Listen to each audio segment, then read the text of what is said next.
What is going on, everybody? Welcome back to the Big Blue in the Bronx YouTube channel. As you guys know, we have an awesome panel that'll be joining us tonight. And you know what? Let's not waste any more time.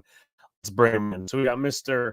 BigDashKnows in the building. We got Mr. Digge 546 in the building. And then we got one more who's expected to join us throughout the rest of the show. But of course, you guys know that these guys' links in terms of social media and YouTube can be found in the description.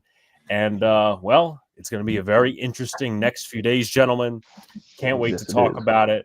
Let's throw the first thoughts around. I'll start with Mr. BigDashKnows. Yeah, no, I'm excited. A lot of things have shook loose. The whole Russell Wilson thing. Now we meeting people in airports now before Pittsburgh. We just saw Darius Williams is scheduled for a visit. I don't know if he actually was in the building yet. I'm excited, man. Legal tampering starts on Monday. I just can't wait for the storylines to start coming in. The storylines, and also with draft season, the smoke screens, especially with a lot of things revolving around the New York Giants this offseason. Digge, what's going on, man? Yeah, what's going on? It's been a while since I've been in front of a camera. But, I've been trying to keep up with everything.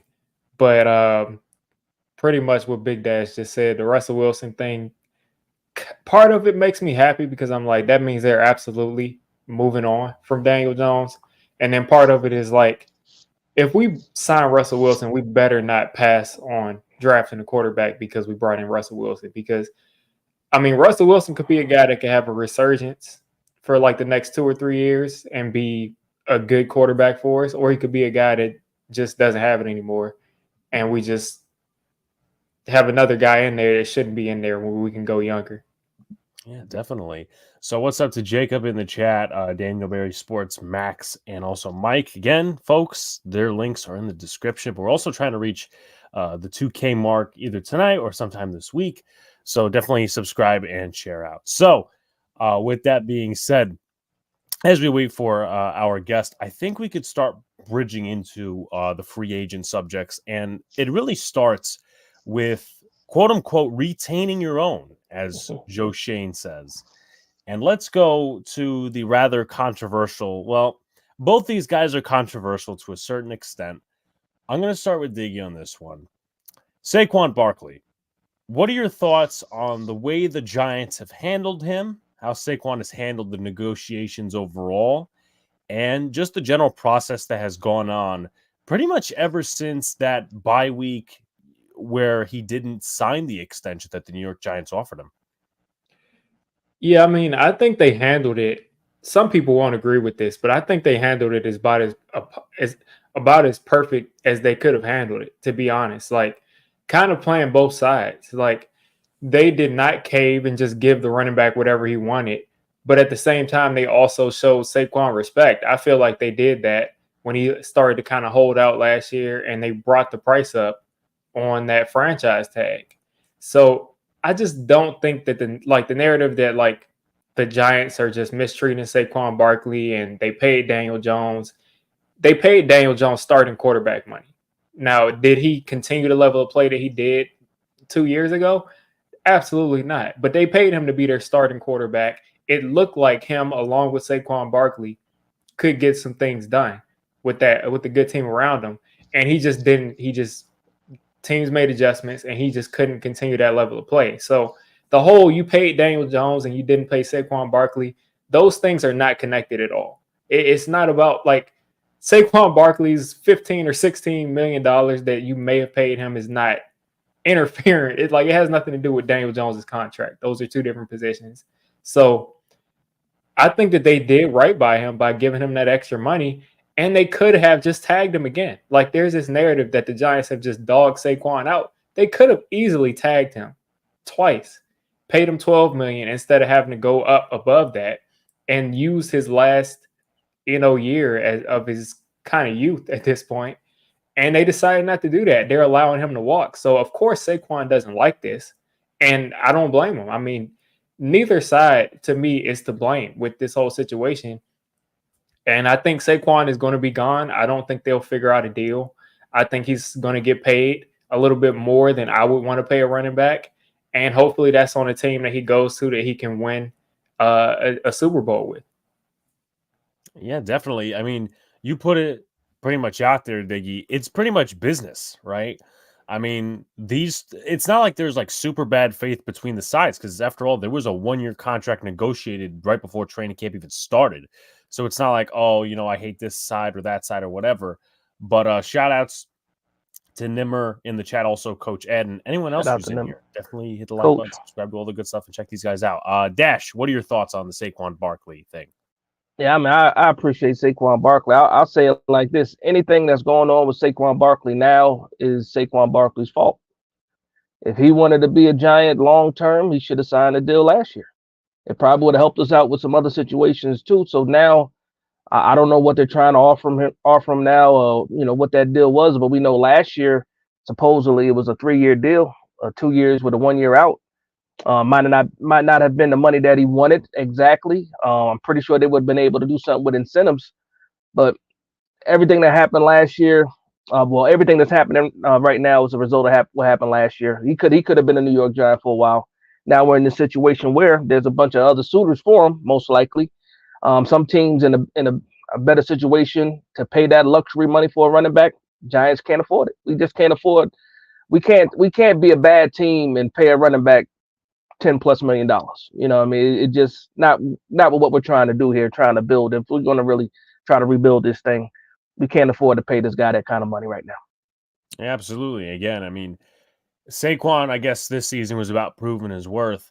And it's not like, there was a lot of things he couldn't control. This was the worst offensive line I think we've seen as Giant fans this past year. 85 sacks, just a terrible running game. But also, I mean, again, it kind of was in control, but it wasn't in control to where he got hurt against Arizona and was missing for 3 weeks. With an injury he's had, what was it, 2-3 times? Because I feel like he had the same thing in 19 or similar. And then he also had it in 21 where he was missing and then Devonta Booker took over. So, again, that also goes on the injury thing, which, again, he was about proving his worth this year.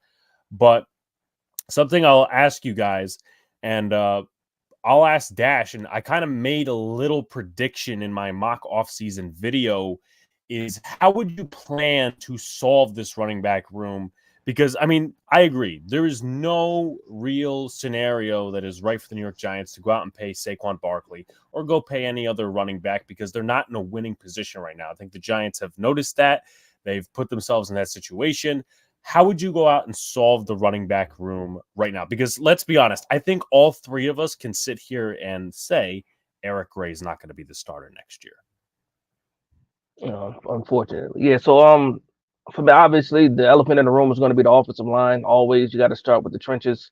But I think solving the running back room is by committee.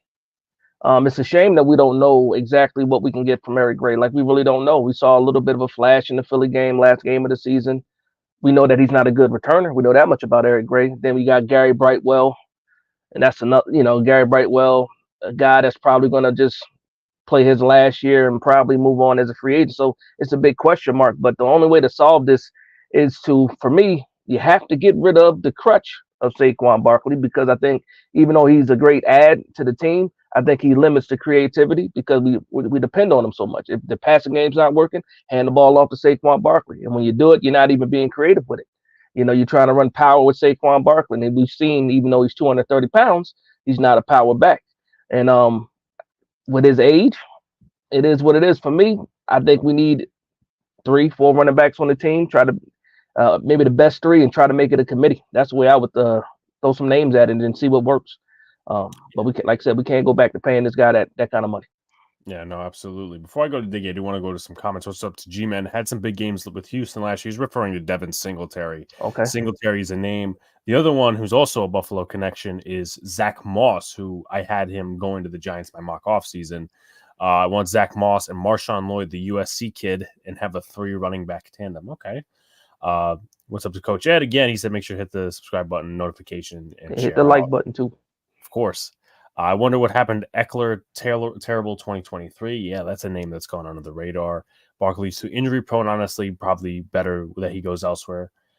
Definitely agree. This is another free agent that we'll talk about once we get to the free agent mark, because I don't know if you guys know, and not that he's like some sorcerer of some kind, but Duke Mayweather thinks that Mike Onwenu's best fit is actually with the Giants. Saquon had a chance to sign a 2022 extension, if I'm not mistaken. You are correct with that, Mike. His previous agent completely screwed him over. I live in Allentown. I know Saquon. We ain't best friends, but we shook hands a few times and want him back. I know where Allentown is. Been there a few times. We have other needs, of course. And Danny Dudd says Giants went up themselves, draft another Dame Brown, but this time they gave him a second contract. Well, if they right that mistake, then that'll be a different story. Draft one in the draft. What's up to Jose? What's up to Barbara? And I'm intrigued with Audric Estime and Braylon Allen out of Two Wisconsin. good names, Coach. Notre Dame too. Diggy, how would you solve the running back situation?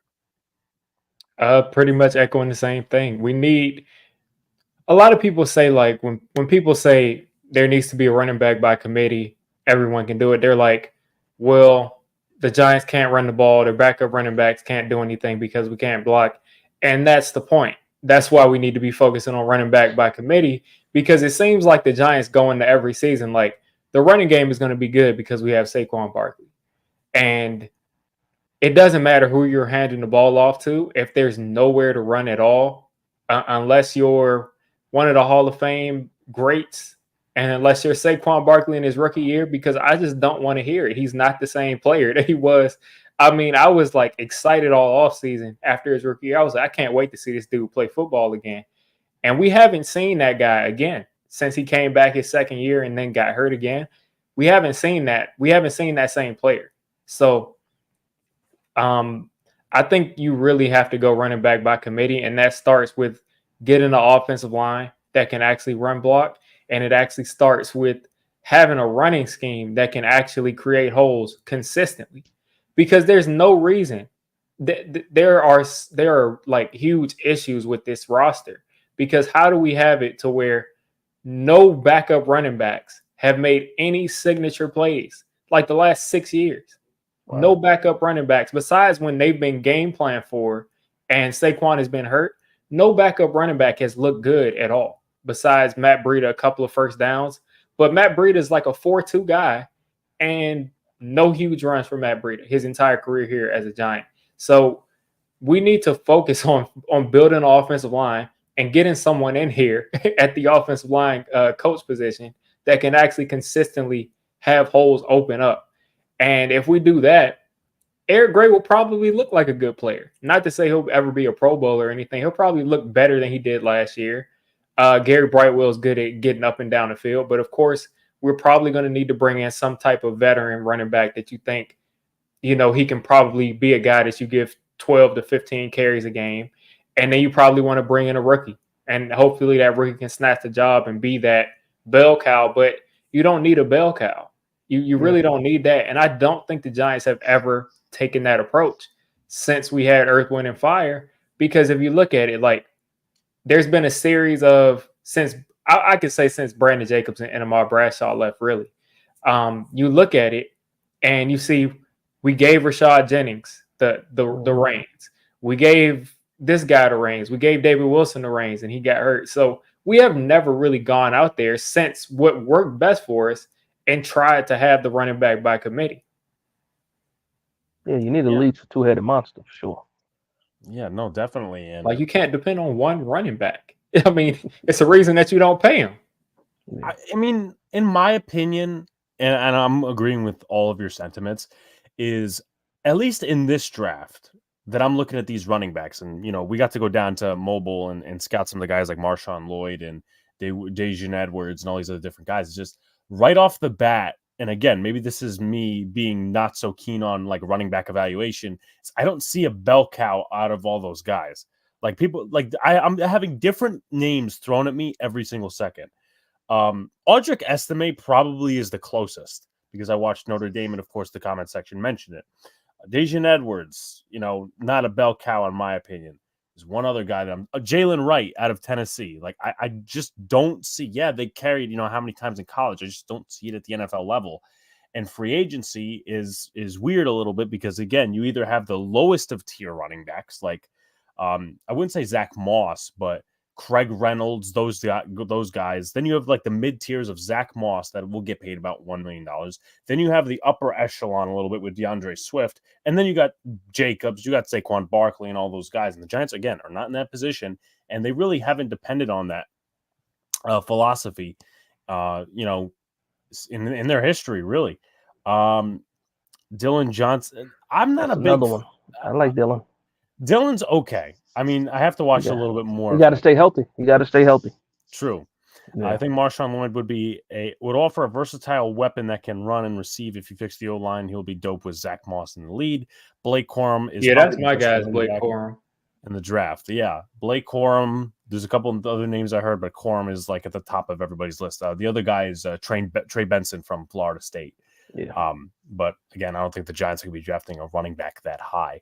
So with that said, we will move on to the next in-house free agent. And this one caused a little ruckus this past week, whether it was him or just people, talking about him. That's Xavier McKinney. Now, he did have some complaints about the wink scheme, as we do know from the Cowboy game that we got our asses kicked. We do know that he had the ATV accident about a year and a half ago when he went on vacation. And there was a lot of other things attached to it. Nonetheless, he's also been tweeting very cryptically, so I don't know how to take that. But nonetheless, the Giants did not place the transition tag on him, didn't tag him at all in any sorts, and let him go in free agency. And a lot of people are saying this isn't right, this, that, and the other thing. He obviously went up and Adams. But then you started to see this wave of safeties getting cut and let in free agency. Jordan Poyer, Micah Hyde, Justin Simmons, Jordan Whitehead's going to be a free agent. So it looks like kind of Joe Shane knew about the safety market collapsing. And I find that really intriguing because safety, when McKinney does go, is a need because you're not going to depend on Jason Pinnock and Dane Belton. Like, you need somebody a little bit better than them to take the reins. And we still haven't seen what Javarius Owens looks like. So I'll start with Digge. What are your thoughts on the whole escapade situation of Xavier McKinney? First off, with the ATV accident, I just don't think that really factors into anything. Like, of course, like, you obviously don't want one of your team leaders and kind of star players being out because of something off the field. You never want that. But the way that it was described, it just seemed like they were like on an ATV tour, and it's like, sure, you're like never take any risk, but it looked like it was just like a normal tour and it was just a freak accident. So I don't think they're really holding that against him. Maybe they are, but if they are, I don't think that's fair. Second of all, with Xavier McKinney, maybe he has some validity when he criticized wink scheme, because I just don't think he's the same player. Like, I don't see a superstar safety. With Patrick Graham, I saw him in the center field. I saw him covering like crazy space. I was excited about him. I thought he was going to be like a household safety kind of name. But not to say he's not a good player. I just feel like with safety, you either have a generational kind of safety, and that's the one you pay. And then you have a bunch of really good safeties, and then you have a Pro Bowl safety. So I think Xavier McKinney is like Pro Bowl safety kind of level, but you don't really notice a difference between a Pro Bowl safety and a really good, like, when people say like, oh yeah, you don't, every fan base has a safety that they're like, you don't know how good our safety is. He's good. He's back there and he doesn't give anything. Every single team has a good safety that they feel is good. So I think Pinnock is a good safety. So I think if you have another safety around Pinnock's level of play, I don't think that's an issue at all. And I just don't think that it's such an important position on a team that's not that good to pay Xavier McKinney $16 million just because he's young and he's a good player. Yes, you don't want to lose him. Yes, he's homegrown, but it's $16 million going to a safety that I don't think, like, he's not Ed Reed. He's not Troy Polamalu. He's not Earl Thomas. He's not a guy that every single game he's going to make that play where you're like, okay, maybe he just won us this game. So if we were competing, if it was like the Giants could possibly go to the Super Bowl next year, keep all the good players that you can. But just because he's young and just because it makes sense on paper doesn't mean that it makes sense when you're building a roster. Like, take that $16 million and get you 2 offensive linemen. Take the $16 million and get you an offensive lineman and an edge player, or just pay 1 edge, because an above average edge is going to make much more of an impact than a Pro Bowl safety. That's just my opinion on it. Yeah, no, of course. I mean, definitely agree about the safety. It's not a premium position. And McKinney, I mean, he was a different player. And I always thought that the Giants held him in a higher regard than Wink did, because I feel like the Wink and Dable stuff, that's all old news. But I feel like Dable always liked McKinney, Bama guy, all this and that. And then, we were kind of excited, like, hey, McKinney could definitely produce in this new Shane Bowen scheme. But it looks like we won't see that. And again, you could use that in other areas, to sign a backup quarterback if needed, a running back, another safety, an offensive lineman, a depth tackle. There's a lot of different needs on this roster that definitely need to be addressed. Jacob, we will definitely address this one. Should the Giants look into trading for Mack or Bosa? I would say no. It's a pipe dream. I know that I was talking to a couple of different people today about the Brian Burns stuff. I don't think it'll be realistic, but we could always dream a little bit, of course. What's up to Unpopular Opinion Sports 2? I want Jaden Daniels, Drake May, or Dunze, or Neighbors, then trade back up into the first round for Penix. That's interesting. Scheme always plays into a role with safeties factor in the talent, but what the DC does schematically with the defense, very much true at that. Thank you. No Mets, no Nets, no Jets.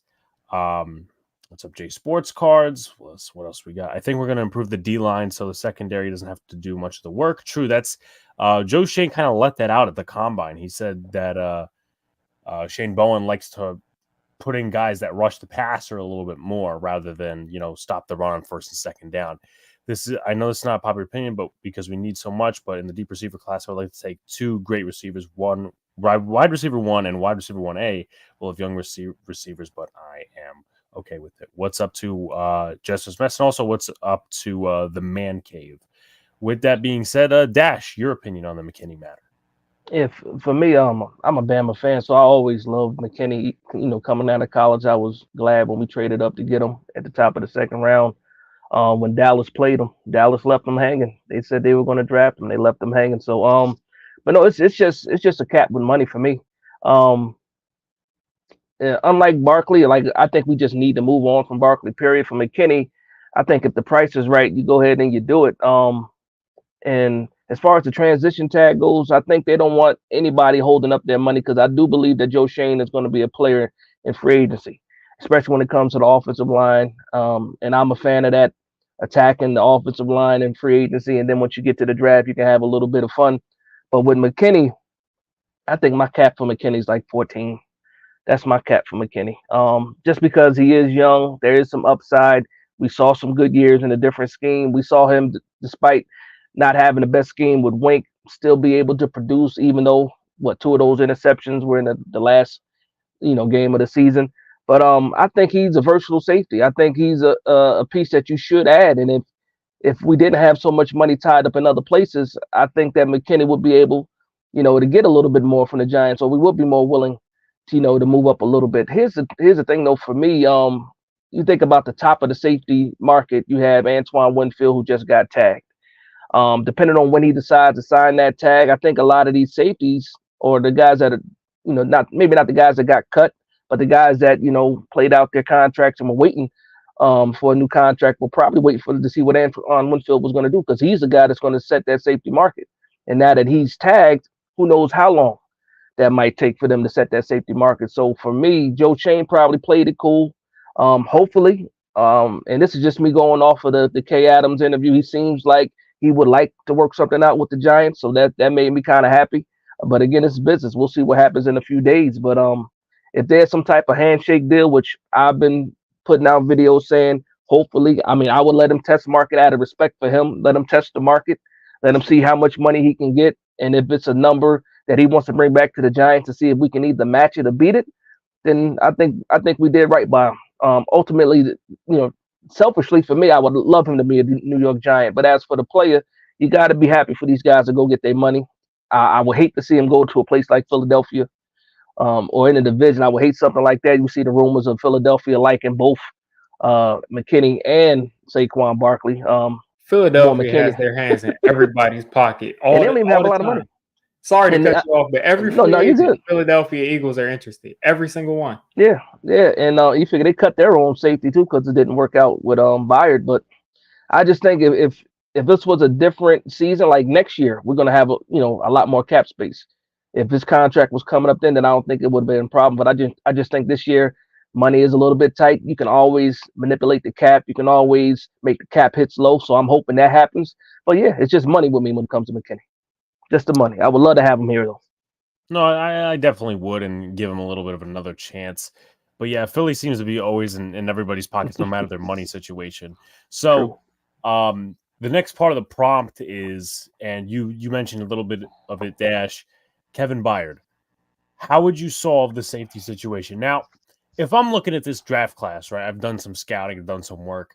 I'm not really too much enthused by safeties because it looks to me, just in my opinion, other than maybe like one or two guys, that they're going to turn into Jason Pinnock. And Jason Pinnock isn't bad, but you really have to develop them, put them in the right position, and all these sort of different things. Like I'm thinking of names like Cameron Kitchens, Josh Proctor, who I had the chance to meet a little bit, and all these other different guys. But nonetheless, you look at the safety market and boom, this guy, you look at the safety market, it's just totally depressed where Byard could get a cheap contract, Simmons could get a cheap contract, all these different things. And of course, Dash mentioned the Antoine Winfield thing. So and I'll say this, if you want a free agent to come in, do you care about his age? Because it looks like some of these free agents at the top of the market, they are close to their 30s, if not in their 30s already. So I'll start with Dash on this one. Safety is probably the if it's not Xavier McKinney, I'm probably waiting on. I'm gonna let those guys get hit with the reality stick and get these guys cheap a little bit later. If it's not Xavier McKinney, like Byard, you got cut for a reason. Obviously, it was for them to save money, but it's not like you produced.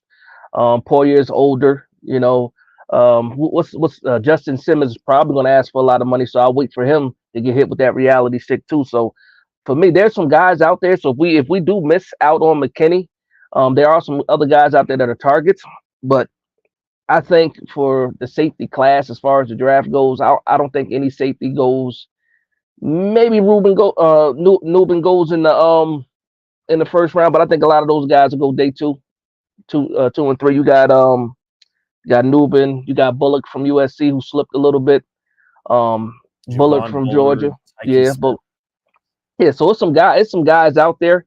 You also have some guys in the building as well that you could possibly try out. I always thought that if Hawkins does not get his due at cornerback, he could possibly be a guy that has the size of play safety, physical enough too in college. Well, at least in college, he was physical enough too. But I'm not pressed by the safety market. If you can't get McKinney, we'll sit back for a while, focus on this offensive line. That's me. Diggy? I'll echo the same thing. I mean, to build off of what I said earlier, I really am not worried about safety. I'm never worried about safety. I mean, that is like the easiest position where someone is just there and they're just playing well. Even if it's a fluke for just a year, it's really difficult to go through an entire offseason and bring in we'll probably bring in like in training camp next year, there'll probably be about 6 or 7 safeties who aren't here right now. And one of those are going to be a league average safety. It's just, it almost always happens. So I'm not really worried about that. We'll probably sign somebody who we think is solid. We'll probably draft a guy in the 3rd, 4th, 5th round. One of those guys can play beside Pinnock. And I think Pinnock is solid. He does need that. I saw something in the comments. He does. He has to stop missing those tackles. But other than that, he's definitely solid. And I'm not really worried about it. Again, like if McKinney's back, I'm not going to be like, we wasted money on a safe. I'm not going to be like that because he is a good player. But if he's not back, we'll have somebody that's solid. And at the end of the day, I've been saying this in all my group chats with Giants fans in it the last like 4 or 5 months. I really don't care anything about the defense. I don't care anything about anything but can we score 24 points a game? Can we put an exciting product on the field every week on offense? Because it doesn't matter if we bring back McKinney, if we sign Daniil Hunter, if we go out and do all of these things on defense, if Daniel Jones is out there, back there skittish, making the same mistakes he's been making the past 5 years, and I don't care who's playing offense, if he's still doing the same things and we're not putting up more than 20 points a game, or if we're 7 weeks in and we're averaging 11 points a game like we were last year, it does not matter what we do at safety. I promise you we will not care about what's going on at safety. I just want to see this team score some points. That's all I want to see. I don't care if they completely ignore the position, to be honest with you. We just got to score some points. Yeah, definitely. Nimmer, my predictions that the New York Giants do not bring him back. Oh man. But no, I understand where he's saying that's blasphemy. I'm not saying he's not saying forget about it entirely. He's saying that like our offense has been historically bad the last few years, and like even like 2022. I mean, the defense won us a lot of games, and I get it. You know about the whole saying like defense wins championships, but offense wins games. How do you think you get to the championship? The Giants will never be in a championship if our offense is scoring 15 points. It's ridiculous. I'm not saying you never need defense, but I'm saying right now, as far as a fan base, I'm the most disinterested I've ever been in my life in watching Giants football. When I got on here and said I haven't been in front of the camera, you know how many times I've sat down to record a video and I'm just like, I don't care about what the Giants have going on. I just don't, because this is the most like boring the Giants have ever been since in their entire existence. So we need to put an exciting product out on the field first off, because at the end of the day, it's an entertainment sport. Like we're at the point right now where it's like the entertainment should come first, and then the winning and things should come second. Like if you see your team go out and put up 3-4 wins, you should still have like, oh, remember this play. But it's like we had to punish ourselves to sit through our offense, scoring 12, 11, 9 points a game. Like we just cannot continue to watch this. So that's what I mean when I say we should worry about defense when we actually field a football team worthy of scoring more than 15 points a game in the NFL. That's when I worry about defense. Like an NFL average offense, please. Like NFL average, like that's no, and NFL below average offense. That's what I want to see. And maybe a slightly average offensive line, slightly average. It's been like 12 years since. No, Duran, you're absolutely on point. A lot of scouts at the combine call it like the best offensive line draft that they've seen in years. So the Giants will need to hook up in terms of that. And also, again, the guards in free agency. But you never know who might get re-signed before Monday's tampering period. And then I think the signings officially become official on Wednesday. I think that's how they have always done it. So before we get into like the needs and stuff like that, I want to say this. Obviously, I don't think Russell Wilson's coming here. I know that fans throw out a lot of theories and fan fiction. How would you see the Giants doing things if he did come here? And would you possibly see, and again, I say fan theories for a reason, maybe Mara sticking his hand in because Barkley's not coming back and Wilson's a name? I'll let Digge go first on that one. Oh, you're going to have to repeat that question because I'm just saying some blasphemy in the chat. Oh boy. You're telling me that you started watching football because it was about business. Like you put on your suit, you grab your briefcase, and you sit down and watch the Giants games. You don't get any entertainment out of it. You don't watch football for entertainment. What are you watching this stream for? This is not contributing to the Giants winning any games. So you watch football for entertainment. That's all I'll say.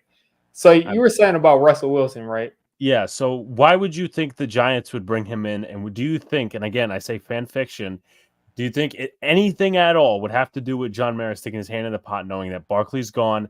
Realistically, the Giants, kind of to Diggy's point, who's watching if we're fans, right, besides just being content creators and fans of the team, what are we going there to watch? Russell Wilson adds an element to that.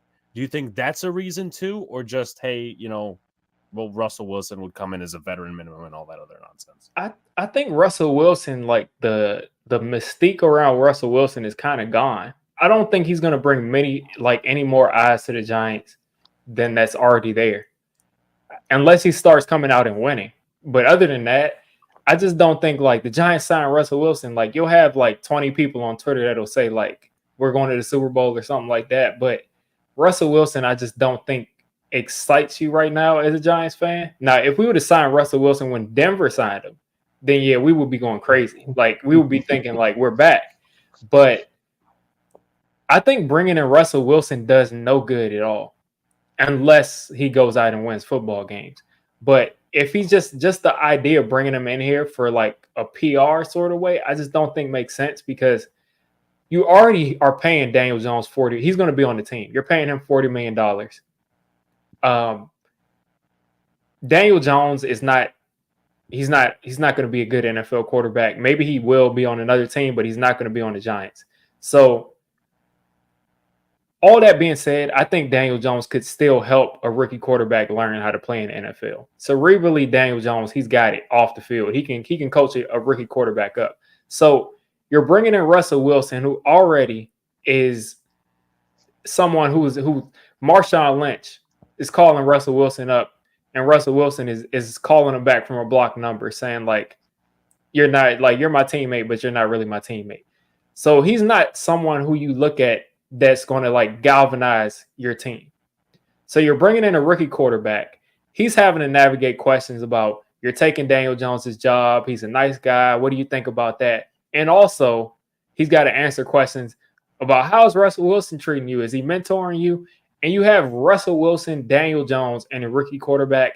That just seems like a disaster to me. I just don't think that's a place that you want to go as a rookie quarterback. I just don't see I just don't see it. I just don't see how that can be helpful for us unless Russell Wilson is Russell Wilson from 4 years ago. But he is better than Daniel Jones. I'll say that. Well, yeah, of course. And I'll ask Dash the same question, but I'll say this. It doesn't make sense because when I was just thinking about it, right? You have, let's just say you enter the room in training camp with DeVito, Jones, Wilson, and rookie, okay? Which we know, first of all, DeVito in that case would probably not be making the team, maybe the practice squad, or he'll go to somebody else because somebody else will be scrappy for a quarterback. So that leaves you three. Today's NFL, you have two quarterbacks on the roster, not three. Since the COVID era, it's really two. So again, wouldn't make any sense. The Giants would have to make some weird move there. But your thoughts on that, Dash? Yeah. So first, I think Russell Wilson, his situation is better in Pittsburgh, where he went to have a visit. I think him sitting in front of Kenny Pickett is probably the best situation for the Steelers and Kenny Pickett moving forward. Now, in regards, I'll play the game. If you bring Russell Wilson to the New York Giants, I think you only do that because you don't want Daniel Jones on the field again. I think that's what it is. You got to tell it's a recipe for disaster if you bring in Russell Wilson and still try to make it some sort of competition between, who's going to start first week. That's just ridiculous if you're doing it for those reasons. And then also, as far as being a mentor, I don't want Russell Wilson or Daniel Jones mentoring anybody. You know who I want to mentor the quarterback? Brian Dable, Mike Kafka. That's who the quarterback needs to be learning from. Shea Tierney. That's who he needs to be learning from, because Daniel Jones flashed in 2022, flashed his rookie season. Anywhere between that, it's been bad. I drank the Kool-Aid last year. I thought when we added Waller, we added some guys on the outside that it would be better, and it didn't happen. And we looked even worse, and we took 5 steps back after 1 step forward. But you got the injury clause with Daniel Jones. If he steps back on the field, I'm saying it's a 50-50 chance of him getting hurt again, and then you're on the hook for another $24 million. So if you're bringing in Russell Wilson, or you're showing interest for Russell Wilson, you're bringing him in with no plans of ever seeing Daniel Jones again. That's it. That's what I think. That's the only way Russell Wilson benefits the New York Giants is that situation. I heard people talk about like, oh, you get Russell Wilson, you can put Daniel Jones on a June 1st cut. I don't know if that saves us any money at all. Probably not. That was I saw that. That was I tell you, and I don't mean to interrupt. I went to spot I went to Spot Track. I'm like, okay, let's see. Let's. I'm literally gonna do it right now because I just know that it's right. If you cut him post June 1st, and it like, shut up, Spot Track. Okay, anyway, you cut him post June 1st, right? For this year, 2024, 33 million in dead cap and $13 million in savings. Like, we can wait till next year. Like, there's no way of getting out of it. I know people say, one of the excuses that I got, or one of the responses is, a good GM is not afraid of dead cap. Well, I don't want to get to where the Jets are, where the Jets have like the second most dead cap, and they've paid a bunch of players that they've cut in the NFL right now. So I don't want to get to that. And again, like, do I want my quarterback to be Daniel Jones next year? I mean, he's going to be the quarterback for at least a little bit, maybe, depending on the rookie draft. But again, we'll see. Yeah. And then also, if you do bring in Russell Wilson, that's not stopping me from drafting a quarterback. Like, oh hell yeah, exactly. Like, it's no, because vet minimum. Okay, how long do you think he wants to play on vet minimum? Is it a 1 year stopgap? Is it a band-aid, to moving on to the next season? So you still, no matter what, you still need to draft a quarterback. DeVito's not the answer. Jones is out the door. Russell Wilson, add max probably 3 seasons left. That's if he gets all 3 seasons with the New York Giants, which I think doesn't happen. You still have to draft a quarterback, and then, like I said, you're just creating a bigger mess. Now, if you're convinced that in 2024 that the New York Giants can win games and really compete, then not only Russell Wilson are you signing, you're probably going out there and paying big money for Danielle Hunter or trading for Brian Burns or whoever else, trading for Hassan Reddick, which the Eagles probably wouldn't do something like that. You're trying to get all these good players in here when I think that's the wrong way to do it. If you happen to build this, if you rebuild this roster and you happen to win games next year, that's fine. But you have to tear it down to a certain extent, because we do have some cornerstone pieces already. Just build off of that. Get your cap healthy and build off of that, man, because it's not about, okay, Russell Wilson 1 year got us to the playoffs. No, it's about, 5 years down the line, consistent playoff team. Maybe winning the division, the NFC, East. So that's what it's about for me. I'm sick and tired of the microwave. I fell for it once. 2022, I fell for it. That was a microwave. I didn't have those expectations. 7-10, I thought. We went 9-7 and into the playoffs. But snap back to reality, right? In 2023, and now, let's build this up the right way, man. Start with the trenches. Yeah, no, absolutely. No, I get it. Unpopular opinion sports, I get your point, and I think we all do. But at the same time, what do you say? NFL is an entertainment business, and the Chiefs are at top of that, and the Chiefs are probably the best NFL offense. Like, no, but with respect to Chris Jones and Steve Spags in that defense, nobody's looking at that defense. Everybody's looking at Patrick Mahomes. It's an entertainment business, and again, that's why the elite quarterback is so important. That's funny you say that because, like you said, when it comes to the Kansas City Chiefs, they had a down season offensively this year, but you were still tuning in for Patrick Mahomes. Mm-hmm. Like the Kansas City Chiefs probably had the best defense they've had in at least 6-7 years, at least since Patrick Mahomes been there, and still nobody was really tuning in to see Nick Bolton and McDuffie and them play. No, they came in. You go to see Patrick Mahomes. Period. Yeah, and with respect to that, before we move on, also some of the comments is like with respect, outside of Chris Jones, they don't have elite level talent. A lot of that's coaching. I think Nick Bolton is definitely elite, but definitely right. Definitely right. Yeah.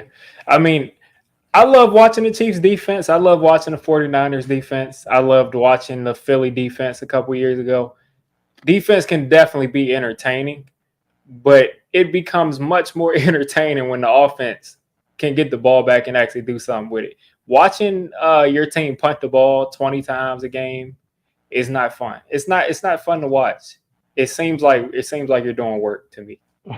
You watch out of loyalty, and you watch out of that's your team. Yeah.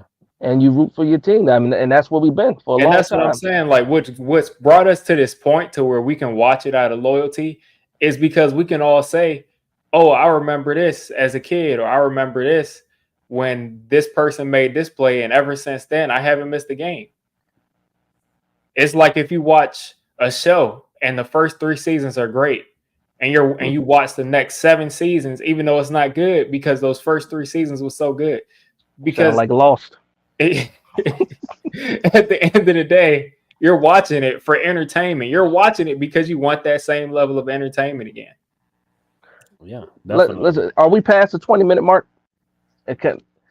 If you're worried about Kirsten Dash, then you didn't even need to worry about the first 20 minutes. No, it's cool. It's all right. It's all right. Yeah, no, I'm good. Go ahead with the next part. Okay. If Russ signs and plays well for the Giants, they can let him test the market, hopefully get a high comp pick. But again, I mean, I feel like that'd be just a whirlwind. And again, what are you doing that for? To build for the future, right? Yeah. So you're kind of like going in circles. That's just my opinion. That's like saying Warner comp. That's like saying if we lose McKinney, we can get a comp pick for McKinney. I mean, yeah, no, it is what it is. But not really, but yeah. I mean, the way you'd probably get the comp pick is a transition tag, but if you sign like a high leverage free agent, like that's what I'm saying. Not really.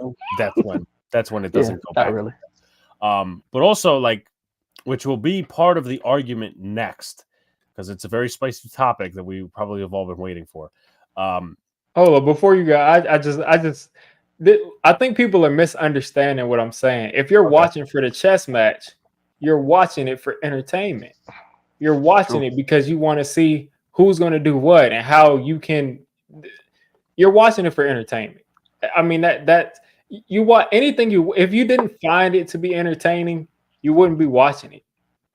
It's like all of us do. We get entertainment out of creating CBS content. brings the NFL back because of how many people watch, because they think it's entertaining. That's all I'm saying. I'm not saying. I think some people are thinking like I'm saying you watch it only for highlight plays, but what I'm saying is the highlight plays bring you there, and then you watch it because you love the little things. Yeah. But the highlight plays are fun to see. They just are, and the highlight plays usually translate to wins. If you see Daniel Jones throw 3 80-yard touchdowns, you probably won the game. You probably won the game. So it's not like, I don't care about highlight plays. I only care about winning in the trenches. And what do you think winning in the trenches gets you? It gets you highlight plays. Man, when you think about it like this, if you take your team, the team that you're a fan of, out of the picture, and you choose to watch certain games, like some of us watch all the football games, right? We got the NFL Plus, we go back and we rewatch games. But when the New York Giants aren't playing and it's live football, and you have a choice of what games you want to watch in real time, it's not you're picking the most exciting teams. If I see Kansas City and the Chargers playing, and then I got the Jets in Carolina, I'm gonna see Jets in Carolina because I want to see Sauce Gardner. I want to see Sauce get an interception. Nah, you're going to watch Herbert versus Mahomes is what you're going to watch. So I mean, it is entertainment at the end of the day. It's the reason that they have prime time to a certain extent. Yeah, and the reason that the guy that we have on prime time hasn't showed up, and therefore we haven't won games. It's a direct correlation.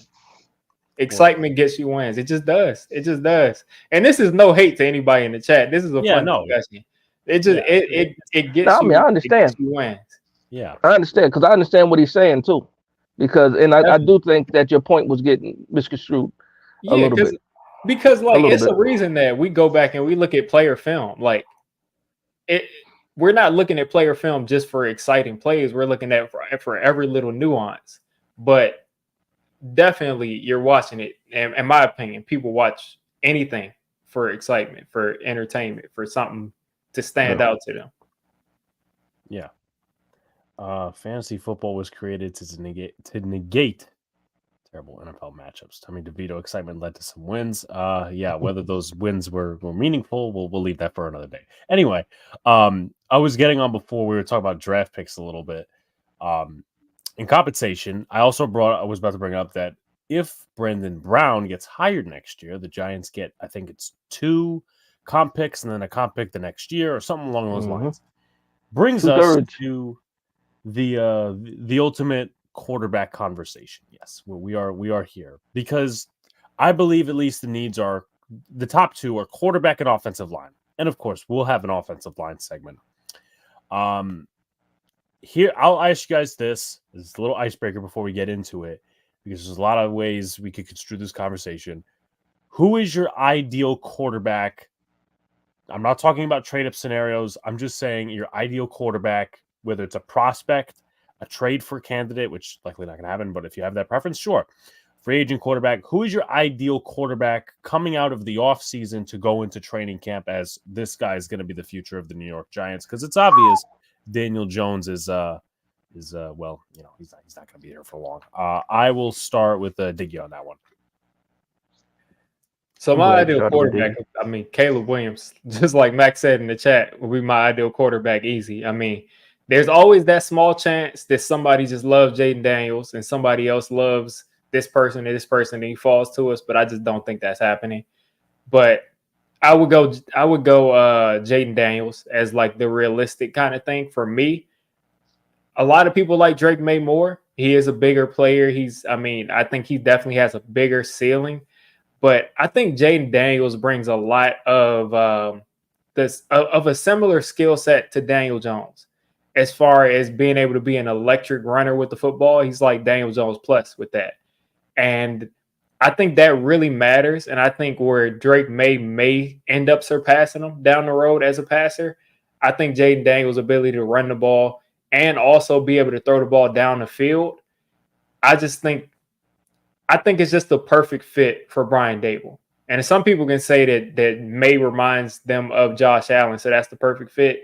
But I just think Jaden Daniels, with his toolkit, just has so much to offer to Brian Daboll and Jalen Hyatt, who's a guy that's going to be going down the field a lot. I just think that will be a really good scenario. But any of these, I mean, if you give me the top 6 quarterbacks in this draft, I'll be doing backflips if they're playing instead of Dan. If you can say Bo Nix, so I don't even like his playing, and Daniel Jones isn't, that makes me happy. I would personally keep Daniel Jones over Bo Nix. That's my opinion, but I also pissed him off a little bit. Nonetheless, Dash. So like realistically, again, I'm a fan of Caleb Williams. I think Caleb Williams gone. I think Washington is the wild card. Do they like Jaden Daniels more than they like Drake May?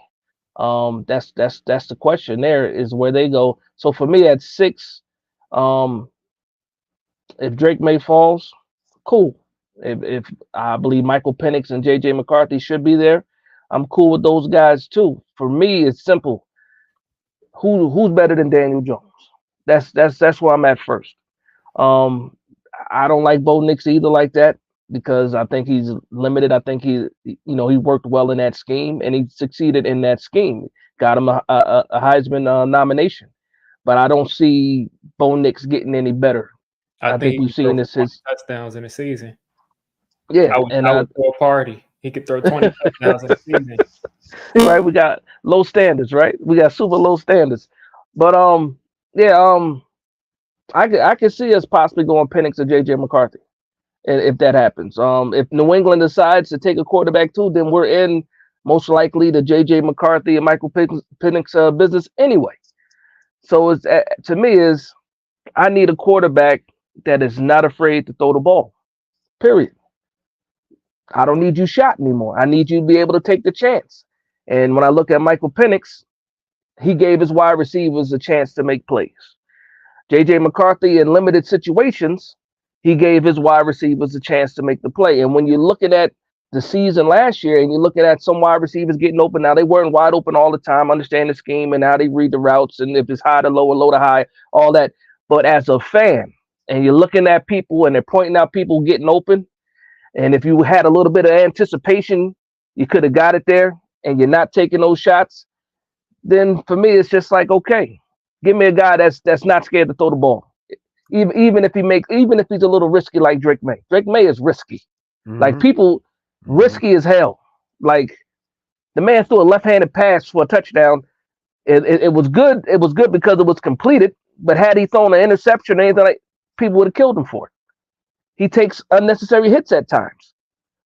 Josh Allen, you know what I mean? And even now, Josh Allen to get out of bounds for the most part. So yeah, I'm with it, man. I just need a guy that's not afraid to throw the ball. Guys open, hit him, or at least give him a chance. Yeah, no, definitely. And so for my ideal fit, I'd probably say I'm gonna go with Jaden Daniels, to be honest. I have to watch a little bit more of him and Caleb Williams too, but I know that's not really in the realism part. I actually got to watch Drake May today, and he's a guy, and I was talking to my brother about this. I'm like, would I be mad if the Giants took him? No. But I could see where the boomer bust kind of flows in. Oh, Because yeah. like I didn't do this last year. I started like tracking scouting reports and like even writing my own because like I need to take notes on all these different guys. And, you know, I understand where the McCarthy hype is to a certain extent of like a top 15 quarterback and even evolving into a scheme and all these other different things. But May, I mean, again, he's got the athleticism, he's got the tools. In my opinion, he even runs like a combination of Josh Allen and Daniel Jones. But at the same time, Dash called it unnecessary hits. I feel like there was some reads in the Appalachian State game that he didn't take. He throws the ball way too late at times. But again, I'm not minusing that because I feel like he could potentially be better than Daniel Jones, and we have the quarterback guru to kind of do it. Interesting question from Jay Sports. Could Spencer Rattler be an option? I would say if the Giants if they want to keep Daniel Jones for whatever reason that is, or they're like shit out of luck on all the quarterbacks, that would be I don't hate Spencer Rattler, but that would be like a dead end scenario. Like you're at 6, you take Neighbors, not that it's a bad thing. You want to trade up, but those teams like the Raiders, the Broncos, the Vikings, they all take quarterbacks, and then you're kind of stuck to like the second, third round, and then Rattler's there. The only way you end up with a Spencer Rattler is if you go wide receiver in the first. That's it. That means you love Neighbors or you love Odunze so much that you're like, yeah, I think I can get Rattler in the second. Because like you said, to your point, Penix is not making it to the second round. McCarthy's Bo Nix probably won't even make it to the second round. Like you said, all these teams picking in the teens. Like you said, you have Minnesota, you have the Raiders, you have Denver. You know, Denver's like at 12. They might take a quarterback. Mm-hmm. Who knows? And Denver is another team that needs to blow it up. You know, because they're in the process of doing that too. So I mean, no way these guys. And then, do you really want to lose draft capitals trading up? Like, this is not the draft for that. We have to have 2 second-round picks in this draft is invaluable. It's just the talent pool in that second round is fantastic, whether it's an offensive lineman, possibly a cornerback if one of these guys fall, and then your edge, whatever edge is left too, that could possibly fall. It's too rich to try to give up picks. I don't want to give up anything. I don't want to trade up for anything. Yeah. But I think if you're trading up for who you think is your franchise quarterback at the end of the first round, I don't care about 2 second-round picks. That's just me. Like, if you think that Penix is that dude, and I think he is, and I think if he's there at 24 and you got 2 second-round picks to move up, I'm sorry. I'm moving those picks. Because just think about it. Would you trade, like, do you care? Do you even remember the picks that we gave up for Eli Manning? Do you remember those picks? I don't know. I know one of them turned into Sean Merriman. That's it. But outside of that, yeah. And did you ever look at Sean Merriman as good as he was when he was taking steroids? As good as he was, did you ever look at him and say, "Man, I wish we had him instead of Eli Manning"? I don't think. What I'll say to this, right?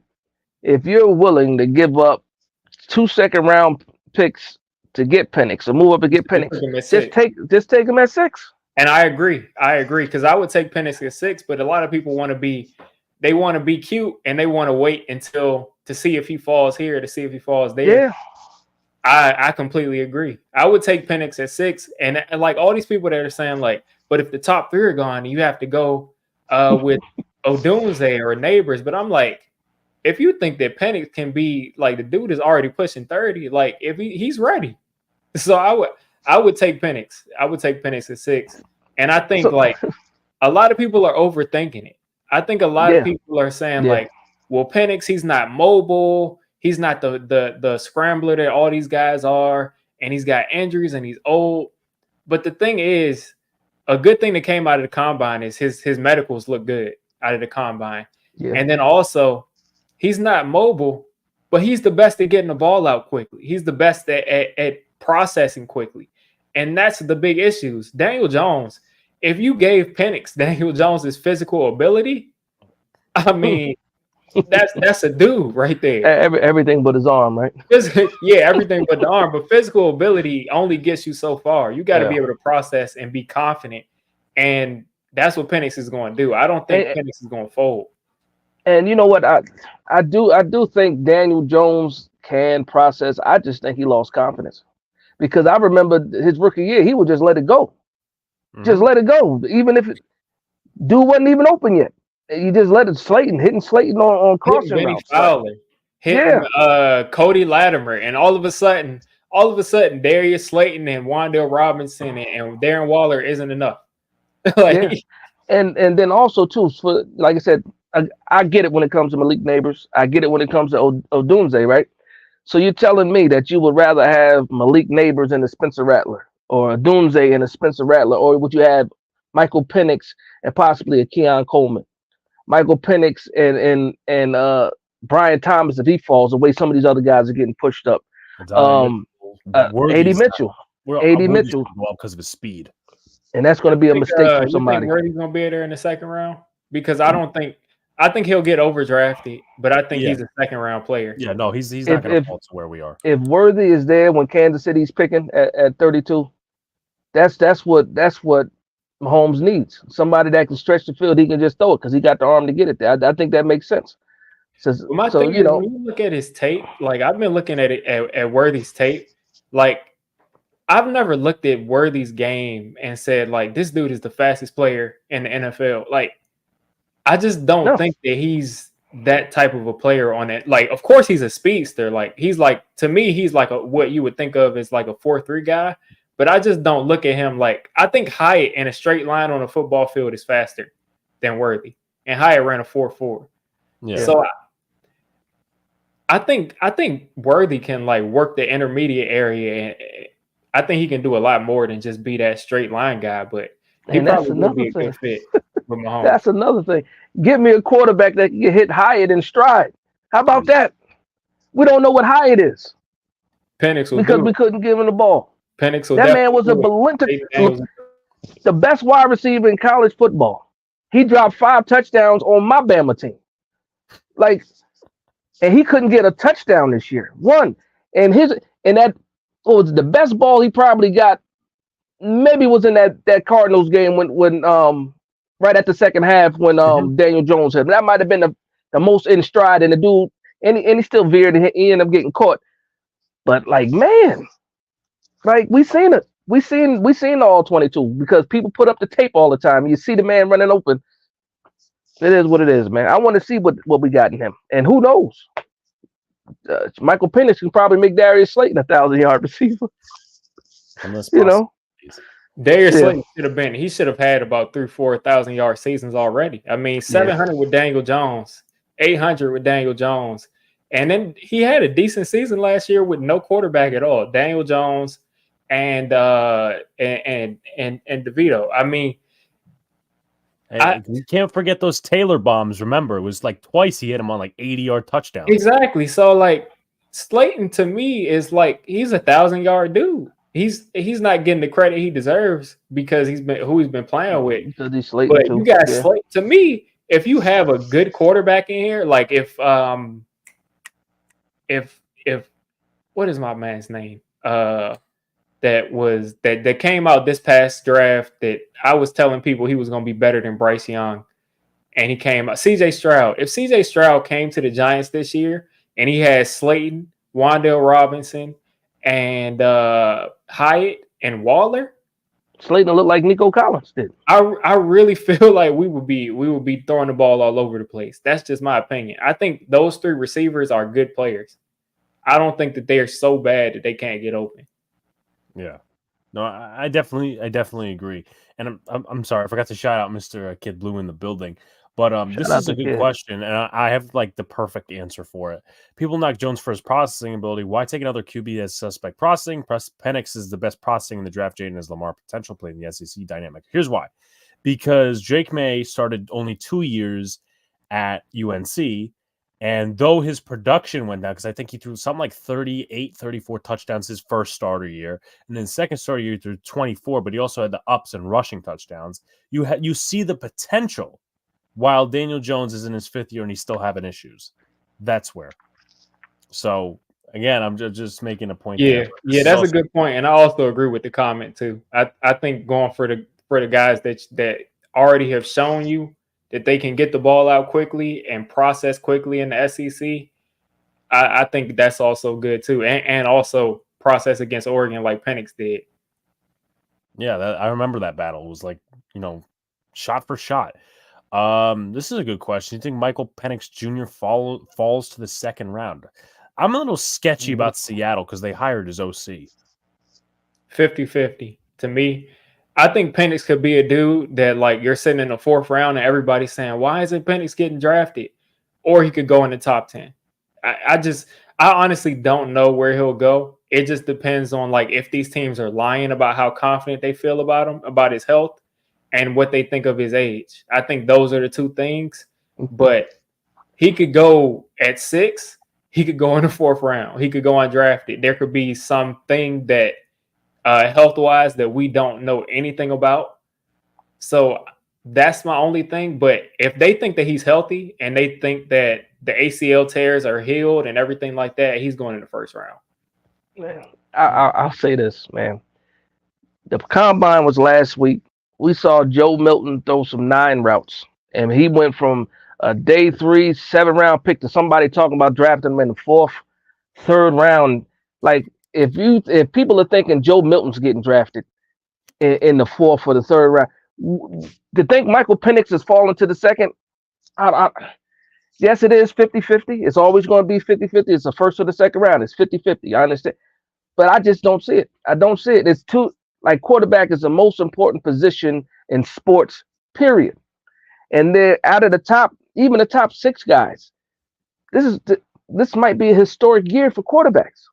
They're trying to get these guys down. Now, next year, you can try to project for next year. I think Shedeur Sanders is the number 1 pick next year. I think he's the best quarterback in college football by a long shot. I think he probably would have been the 2nd quarterback taken this year, even. That's how I feel about Shedeur Sanders. But I can't see Michael Penix getting past, like you said, Seattle. His OC is there. He played in Washington. That puts butts in seats. And then what's the new coach McDonald's already talking about? He's not sure if Geno's going to be the starter. What are we doing? What are we doing? So don't take the chance of letting them of waiting to the 2nd round because we're not smarter. We're not smarter than other people. And like this isn't chess. Seattle, I just can't.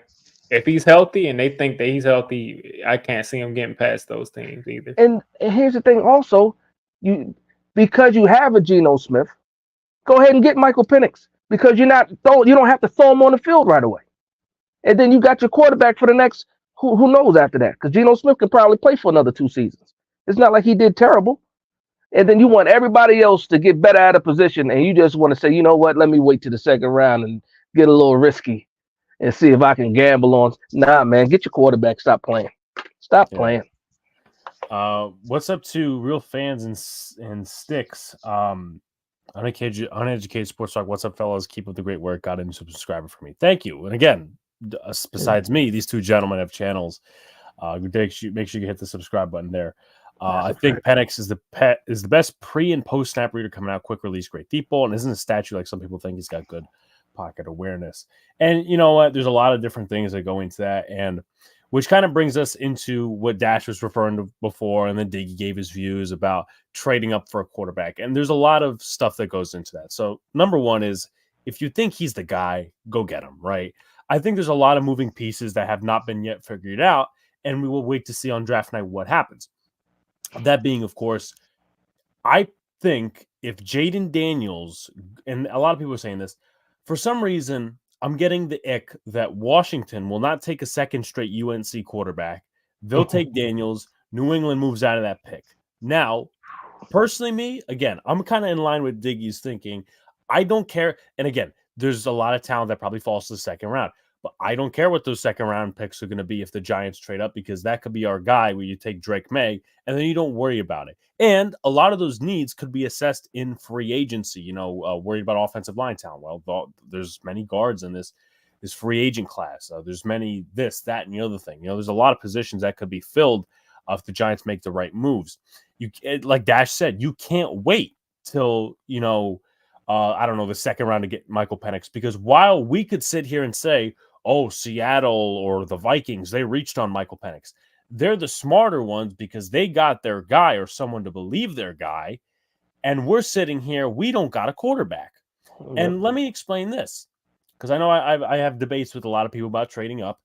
Here's the thing. To me, it doesn't make a difference if you trade up or not in one sense, right? I know you're giving up more picks, but in that sense, Brian Dable is not going to care, and neither is Joe Shane, because they're putting their hands on this quarterback, whether they trade up for. If he doesn't work out, they're fucking gone. That's just the end of it. They're gone. They're replaced. New coaching staff, new regime, all that stuff. That's just my personal opinion. They're sticking their hands to this guy, and it would be even worse, in my opinion, if they just stuck with Daniel Jones, and they probably won't because of all the quarterback scouting they've done. But they're sticking their hand to Penix. McCarthy rumors have gone up. Jaden Daniels or whoever else they like, even if it's a guy we don't like. They're putting their hand and say, hey, we trust this guy. We're going to coach him up to the best of our ability. And that also means surrounding him with the best talent. And again, let's just say they take Penix. They probably know in their right mind, hey, we got to surround him with a good offensive line because of his injury history and whatever concerns about his pocket mobility. So, to talk about the point, and also, again, whether it's trading back or not, or whatever that's called too, because you could also trade back from 6 and maybe still get one of your guys. But I guess to your thoughts on that, I'll start with Dash. Yeah, so in regards to the trading up scenario, I just can't do it. I can't get. I think the talent is too rich now, and that's just me. I'm not Shane. I'm not Dable. If they have the true conviction that they want to move up, I wouldn't move up to 1. I wouldn't move up to 2, because, in all honesty, Chicago's dumb if they trade out of the number 1 spot. Because right now you don't know what Justin Fields is, and then you got a chance to get Caleb Williams. We can run a whole list of quarterbacks the Commanders, didn't take. So of course they're probably going to get a quarterback because they feel that's the biggest need. And I do agree with you. Some funny reason, and it doesn't make any sense. Do you really draft 2 UNC quarterbacks? Like, do you really do that? It makes no sense to think that way. But I believe I'm with you. I don't think they go with 2 UNC quarterbacks back to back. I think the dynamic is crazy. And then for New England, are you trying to be too smart?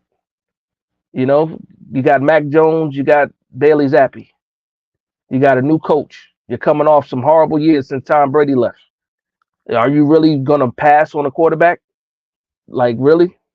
Your fan base is already, going through it. And so for me, if the Giants were to trade up, and I saw Kid Blue say it in the chat, moving from 6 to 3 is probably the highest I would go, because maybe that costs you just one of your second round picks, just one of them. And I feel better about that situation. But outside of that, nah, I'm sitting at 6 because I know you can 99.999% Michael Penix, JJ McCarthy is going to be there at 6. And I'm fine with, once you get to that point, I'm fine with either one of those guys. Because like you said, Diggy, once Dable gets his hands on him, this guy, this potential, and JJ McCarthy even more, because he's the biggest question mark. We kind of know what to expect from Penix, but JJ McCarthy's upside, I would say his upside could be even more than Penix because of the unknown, and because we've seen it in flashes. There's no lack in arm talent. He's smart with the ball because he's already got the label of a game manager. He's not too risky. He's more athletic than people give him credit for, and he actually runs out of bounds too. So I'm not trading up, man. I can't give up my picks. I can't do it. I can't do it. Diggy, your thoughts? Yeah, as far as trading up, I mean, like I said, I don't care about those picks. As long as we have somebody in there that's playing quarterback that's good, I don't care how they do it. I hear To you. be honest with you, I really don't care. I just don't think New England, just like you said, I don't think New England, like people think that it's like a given that they're just moving out of that pick, but it doesn't make any sense. And these people can't be stupid. They just cannot be that stupid to have that quarterback situation and be in a position where you can take a quarterback that probably whoever's there could be possibly a number one pick in most drafts, and you're just going to just trade out of that. I mean, that makes no sense to me. So I could very well see all three of those top guys being gone. And I would go ahead and just take Penix or take JJ McCarthy. I mean, you could try to get cute and trade back to 12 or trade back to whatever and try to get one of those dudes, but just get a quarterback in here that can play football. I'm really just disgusted from what I've seen the last we just got to get somebody in here that can play football. Yeah. And as far as New England goes, like, you're not totally wrong, but there's a couple of ways you could kind of make some interesting scenarios. Again, probably not going to happen. If, let's just say, Jaden Daniels goes 2, they don't want Drake May. They trade back from 3. They have Jacoby Brissett on the roster, which they've expressed interest in even bringing him in to be a bridge. And then you start him, you build up the rest of the roster, but then you take some of those picks you traded up for, trade up in 2025 and get Shador. Again, not realistic, but always fun to think about. Did you ever see that? Did you ever see that Family Guy scene where Peter is sitting in this room with his wife, and they're like, "Listen, you can take this free trip to Mexico, or you can take the mystery box." Yeah, And she's like, "Take the trip to Mexico. Take the trip." And he's like, anything could be in the. Oh no, it was a boat or a trip to a mystery box. And she's like, take the boat. And he's like, let's get the mystery box. It could be anything. It could even be a boat. New England has the boat, and they're trying to trade out so they can get a mystery box that could have the boat. Why do you want to not to take the boat? You need to swim. You can't. You can only swim for so long. So they have got. There's no way. There's just no way. I mean, please just let me just get into this front office. If they're doing that, please give me a job. Because how can you pass on a franchise quarterback, or what most people consider to be a franchise quarterback, only to just say, maybe we'll luck into a franchise quarterback next year or the year after? You just can't do that. Yeah, you can't play that game. And you definitely might do it, which is crazy. And you definitely can't do that before draft night. No. Yeah. And they call us stupid. Like fans will say things like what I just said, and they're like, but you don't get paid millions to make these decisions. Should these people be getting paid millions to make those types of decisions? And everybody says it's stupid, but you have to trust in the general manager. That's why they get paid for it. I think some things at certain instances are just dumb decisions. It's just plain and simple. Yeah, wholeheartedly agree. Let's be honest. This is Unpopular Opinion Sports asking question. Let's be honest here. Is it 5 generational QBs in this draft? And even if you think if Caleb is generational or any of the rest, don't they have all concerns and risks? So I'll say this. They're not. I don't think they're generational, because when I think that word gets tossed out a lot. Like Saquon Barkley coming out of college was a generational talent. These guys could be very good quarterbacks. They could be trash. They could also be great quarterbacks, and we're not even seeing that coming. But of course, they have all risks and concerns. Like Caleb Williams, I know people will throw out, some of his mechanics, some of his press conference stuff, all these other different things. Drake May, we talked about before. Jaden Daniels has his own. All these different things. I think it's also, can you build the team around them? Because sometimes that will save you. Like, I know it's kind of a backwards argument, but with San Francisco, they kind of lucked into it because they already had the team around them. John Lynch and Kyle Shanahan would have been fired if it was a garbage team and they busted on Trey Lance. But they had Brock Purdy, and then they still have a job. So, you only care about the picks when it's time to care about the picks. Don't worry about it this year. Okay, when the team stinks next year and your top pick, maybe top 5 belongs to New England. I think he's talking about the trade-up scenario.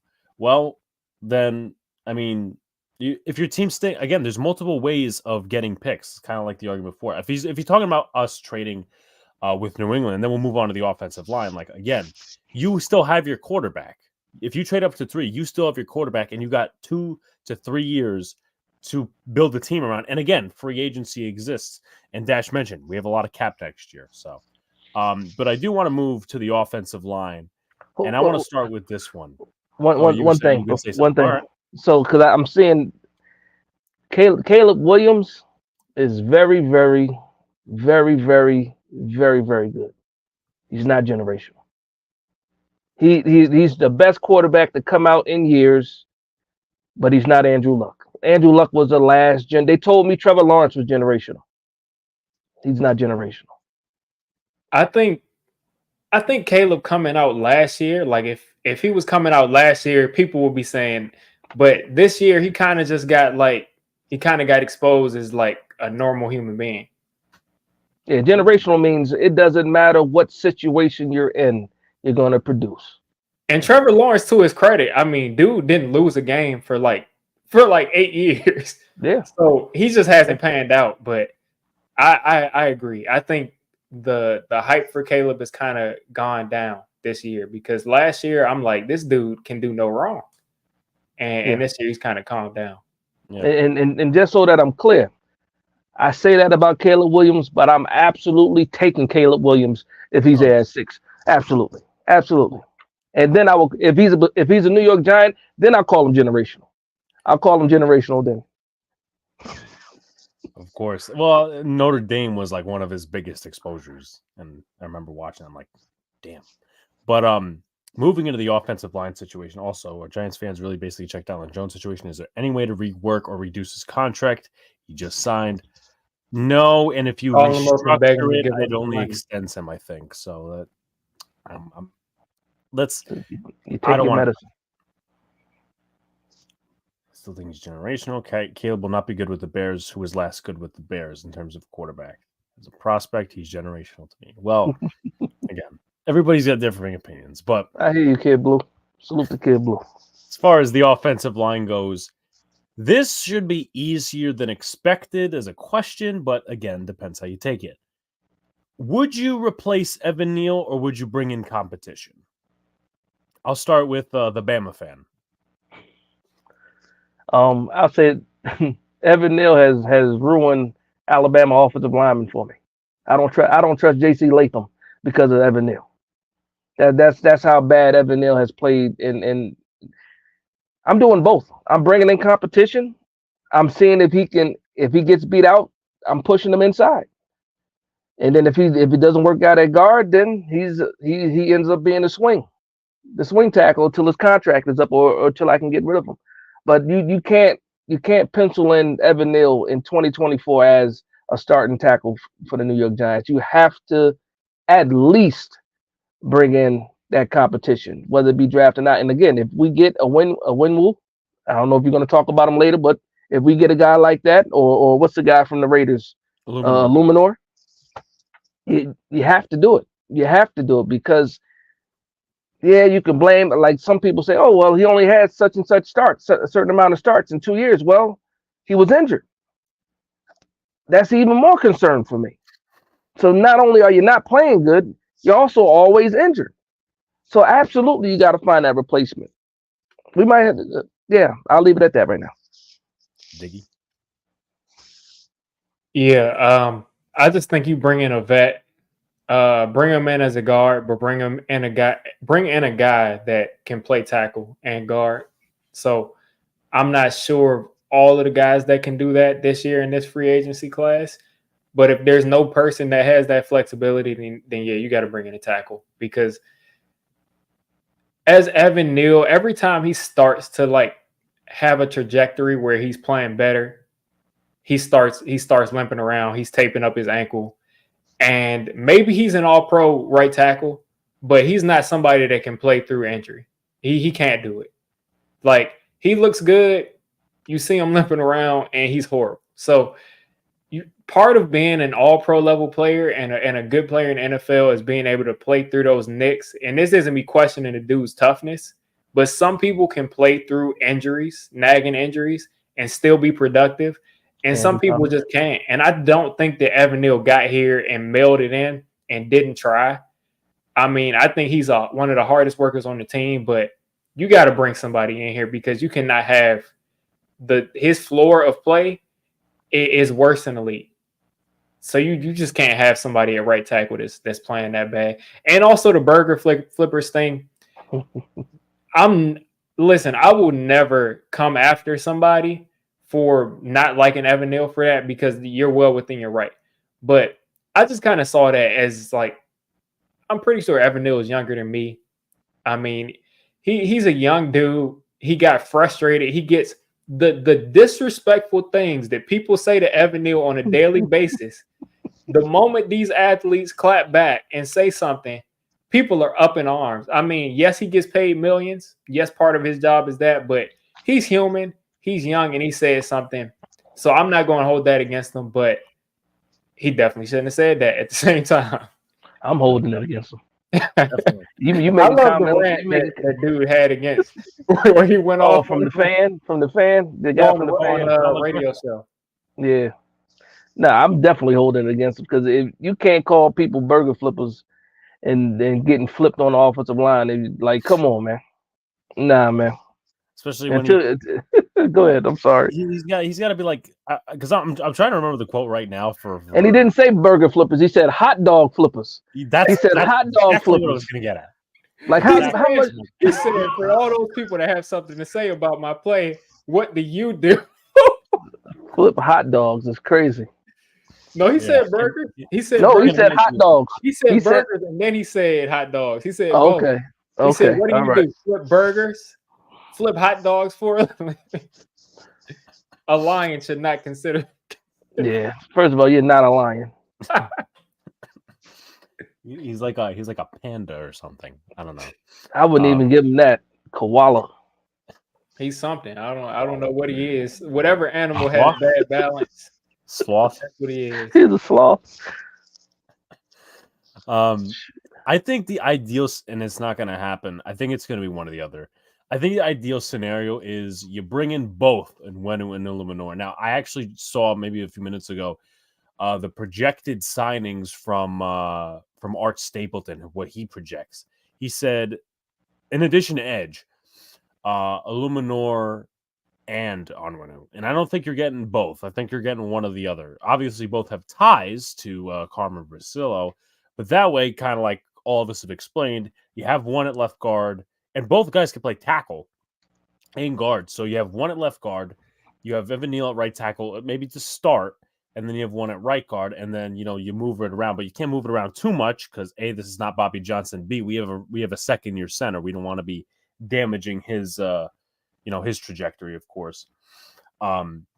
Neal did play all over the line. Left guard, I think was it left guard, right guard, and right tackle? Yeah, he played almost every position he played except for center. And he was on the ground at every position too. Yeah, and we all ignored that. I thought he was going to fix it in the NFL, but he likes to spend a lot of time on the ground.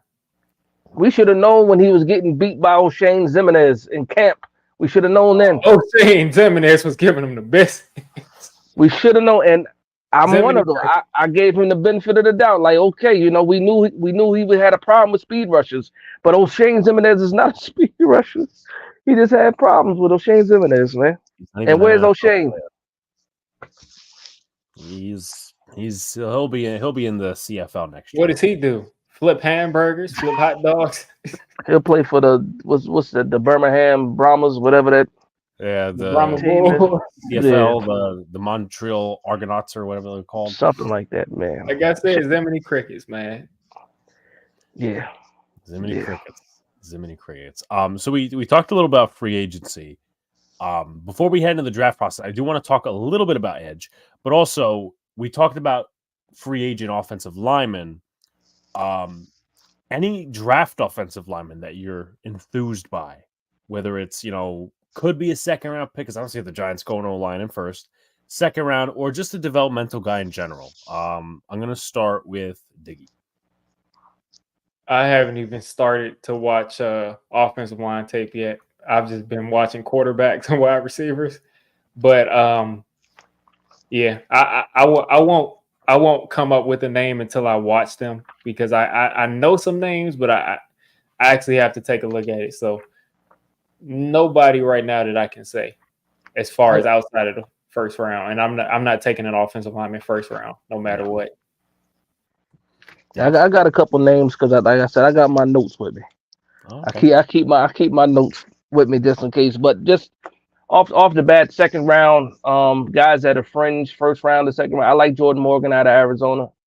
Um, I think Fontenot is also a first rounder, but could be a type of guy that falls into the second round early if you look going that route. It was a Graham Barton's a guard, but outside of that, later in the draft, I like Christian Jones out of Texas. I like him. Let's see here. I got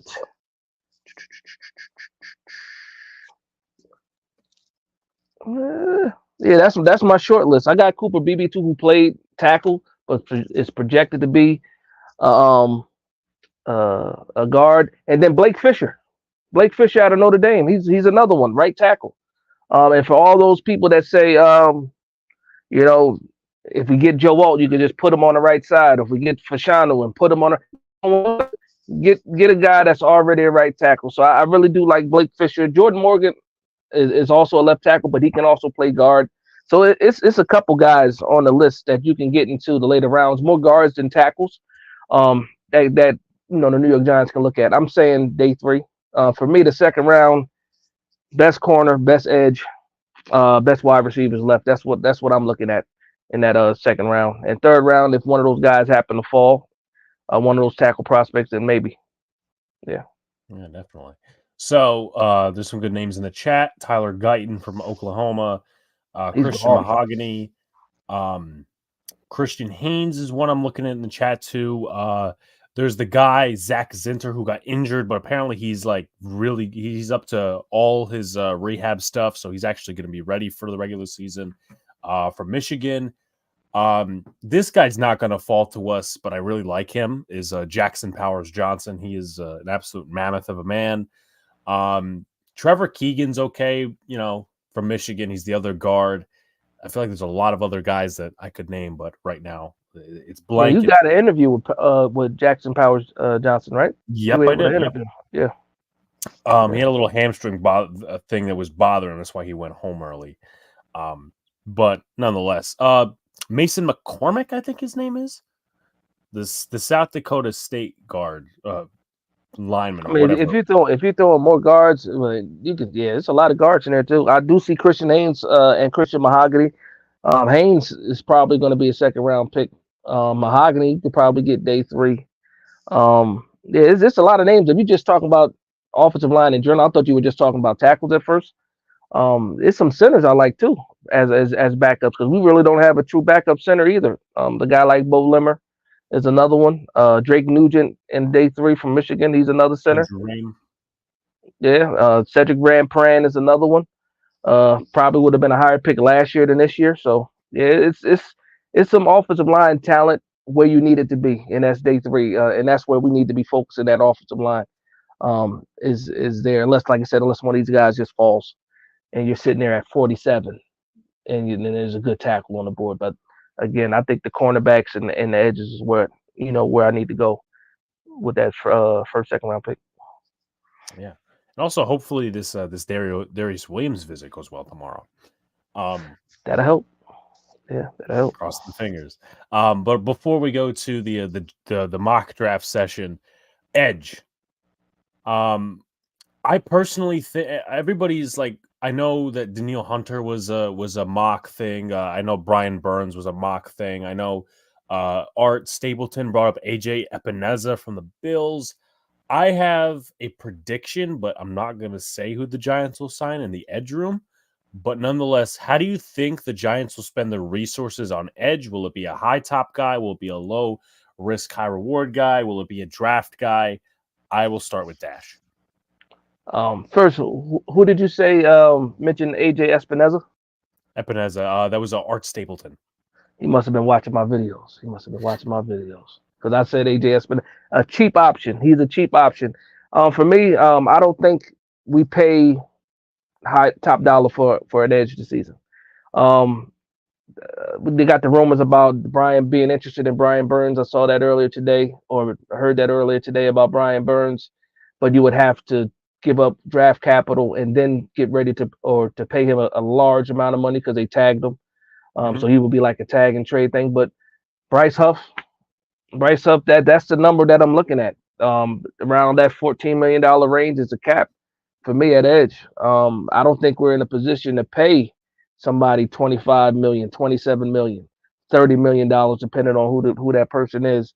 I don't think we can afford to do something like that. So the Bryce Huffs, the AJ Espinezas, there's some other guys here. I'm not on that page, and I don't want to make a lot of rustling noise. But yeah, those are two names for me. Huff on that in the teams. Espineza is only going to cost you about $4 to $5 million, and that might be like a 1 year deal. I understand we don't want to be the Buffalo Giants or the New York Bills or whatever you want to say that, but if you got a guy that's a quality rotational piece, because I think Espineza did not play up to his second round draft pick status. But this past year was his best year at Buffalo, and if you can kind of get that and get him a new change of scenery and see what you can get out of him, I wouldn't pencil him in as the starter either. Again, this is depth, and I'll draft the edge, but that's where I'm at. Not spending big money. Yeah, I mean, considering that, you were just talking about Epeneza's like best year in Buffalo. Obviously, A is last year. B, that's also considering the fact that the entire panel, the entire chat, have had the same amount of sacks as Von Miller this past season. So I just ought to throw that a little shade in. But Diggy, your thoughts on how the Giants will spend assets on the edge position? I'm thinking the exact same thing. Somebody around 13 to 15 million a year. I think 15 will be extremely high, but I think they'll pay somebody around over 10 million this year on at edge, and then they'll probably bring in a guy that's around like 4-5 million. But they have to bring in two edges because Aziz is like the ultimate pipe dream. We'll never see this dude stay healthy and actually put together 5-6 games in a row. But I feel like if we were to bring him as a rotational guy, all of a sudden he'll look like a guy that needs more playing time. So I think we'll bring in a guy like Bryce Huff. We'll bring in another guy, and that'll give us about 4 edges that we feel decent about. And you really need 4 or 5 edge players that you feel can be starters in the league. So I think that's the route they'll take. Okay. Yeah, good point. Coach Ed, Javion Cohen is another name. Max says, I wish we didn't have so many issues. We could take Edgerrin Cooper at a linebacker. He's so good. I think he's from either A&M or Texas A&M. Yep. Texas A&M. Was right about that one. Adisa Isaac, yes, he's actually a Brooklyn native. And Braylon Trice, what college is he from? Trice is from Washington. Yep, Washington. And then, versus a first rounder. I think Unwinu will be the top free agent target if they don't get him, but then I think they go after one of the top edges like Huff. I think get Huff and help Ojulari so you can rotate the two. I think they're looking towards a higher end.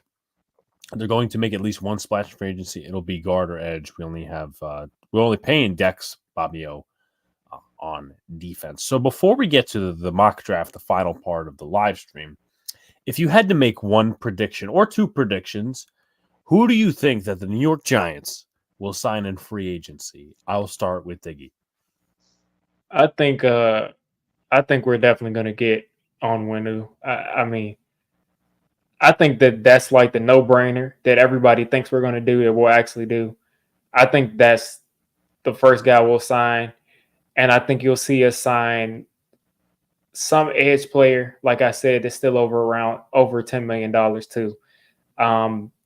The money might have to be structured around kind of crazily, but I think we will sign someone who we think is a starting level player at edge, who we'll be a little excited about, and I think we'll sign that guard too. So that is really like all that I can predict. I think Darius Williams is on the table too because he's a young cornerback, and you probably want to put him across from Deonte Banks.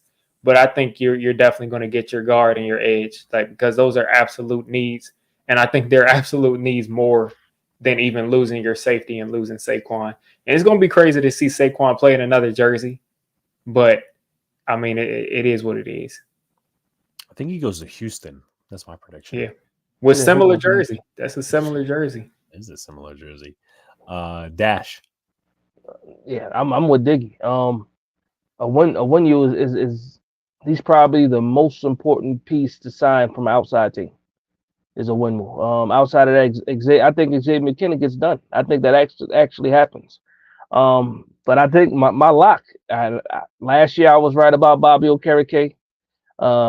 This year I really do, and it's not even a big splash play. I just think AJ Espinoza ends up being a giant because he fits a role that we need, depth at the edge, with the ability to put his hand in the dirt and stand up. Again, his best year this year. He even had a pick 6 this year. So 6.5 sacks from a guy that wasn't a starter, rotational guy in Buffalo. Obviously, Von Miller got hurt, so he had to step up. But I think they said he played 15 games, only started 1, and still had 6.5 sacks. So AJ Espinoza is my lock for New York Giant. Xavier McKinney, I'm about 70-30 on that one, him being a Giant. And then a Winwoo, again, has to be the number one priority for the New York Giants. No matter what we do at quarterback, we need that guy on the offensive line. Yeah, definitely. So I'll give you 2 predictions and a wild card. Number 1 prediction, I'll give you Jermaine Eleanor. I think he does sign with the Giants. I think that flexibility, low risk, high reward type guy, someone who's played decent over the last few years and he's played a lot. I think he's a Giant. The second guy I'll give you is Josh Uche. Pass rusher, former Michigan draft pick, former New England Patriot. Similar to what Dash was talking about, Epineza, he is a guy. Now, he's only had 1 season where he's had over 10 sacks, but he's only started 3 games in his career, and he's never played above 40% of the snaps on New England's defense. Wow. So imagine you kind of double that a little bit alongside Kayvon Thibodeau. You'll have some attention across the pond. And also remember, he did kind of start those Andrew Thomas is a bust rumors in the preseason of 2021. That's what I remember about him. But what's his market value? For do you know around what he might be looking for? Because I like that. I like that. I think the lowest people are predicting is 8 million, and I think the highest they said is 12 million because of his low results. Range. And I think that's definitely a sleeper that we'll be headed after if we pay big money to a guard. True. I have a wild card. That wild card, former Chicago Bear, former Tennessee Titan. That wild card is not going to cost us much. He only made $1 million last year. Trevis Gibson, another pass rusher. He played 15% of snaps last year, but highest amount of sacks in the year, 2021, 7 sacks. So that would be a good addition to the edge room, in addition to our guy Josh Uche, or at least my guy. But anyway, let's move into the mock draft part of this. I use PFF decided to price tag after the 3rd round, so I said screw them. And I decided to start using this a little bit more, even though it's full of friggin' ads. All right, so we're at 6. I think we're going to stay put. We're not going to do any trades or nothing. There's really no need for that, even though they will offer us. So, oh boy. All right, we already started on a rocky note, but I think here you take Jaden Daniels. Well, hold up. Would you take Jaden Daniels or would you take Marvin Harrison? Oh man, I just want to throw it out there because I mean, if Marvin Harrison Jr. is there, I think that causes them causes a headache. Yeah, to think about it. I'm taking Jaden Daniels. I would go against everything I've been saying for the last, I don't know how long we've been streaming, but I'm taking Jaden Daniels. Oh, this one puts me in a bind. Diggy, what's your opinion? Because I know you're an LSU fan, but yeah, I'm an LSU fan, but I mean Malik Neighbors, I don't think is a better player than Marvin Harrison Jr. I mean, Marvin Harrison Jr., you want to talk about generational. It's really like you're watching and people say this every year, but it's literally like you're watching a 6-7 year vet in the NFL playing college football, and it makes no sense. And if you're giving me Marvin Harrison Jr. at 6, and I didn't have to trade up for him, I might have to get cute. I might have to take Marvin Harrison Jr. and trade up for Michael Penix. I just might have to do that. So I'll say Marvin Harrison Jr. for now. I'll say that because I think this dude is a Hall of Famer. I really think this is the only person in this draft that I'm saying I think he's a Hall of Famer before he even plays. Can you show me who went? Like what? Sure. What who did they even take? Olufashanu, Romo Dunze above Harrison Jr., Caleb Williams at 3, and Dallas Turner at 2. Yeah, no way, Caleb Williams makes it past Washington. Yeah. No way. Dallas Turner at 2 is crazy. I'm gonna stick with Digge on this one. I'm gonna say Marvin Harrison. Now, by the rankings, they did all update a little bit. McCarthy is at 13, but Penix is still second round rated. He's at 38. So I'm gonna say 2-1. Let's grab a generational wide receiver. Man. Now again, if we want to, I did pause it. We could trade up back into the first round and get McCarthy or whatever. So what do you guys think? I mean, I feel like this simulator is going to take Penix to the second round, but if we're going to be realistic, we probably want to trade up with the team. We probably want to trade up with the Jets. Okay, let's see what we could get out of the Jets. So let's see. Trade Giants and then the Jets. Okay. So we want to get to 10. Try giving them a 2, a 4, and a next year 3. And then next year 3. See if they accept that. No way. Not enough, they say. Throw in next year's 2. Still not enough. You got to give the 1 next year, man. And that still might not get it done. Take away the 3 and give them the 1. All right. It had me take away the 2 as well, but let's see if the 1 does it. Now they're not giving up not enough. But what we could do is throw in a garbage pick just for the sake of it. This is an interesting simulator. And boom. So no Dolphins, no Washington. And for some reason, Jaden Daniels is still there. So I'm taking Jaden Daniels. Give me Jaden Daniels. Malik Neighbors is still there too. Good Lord.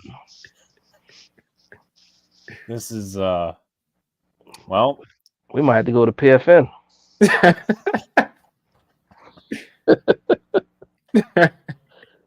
Yeah, you should have took Jaden Daniels, man, at 6. Yeah, but it's still great value. Listen, both of these are still great value. All right. Second round. No, we're not doing any more trade backs. God knows what will happen. All right.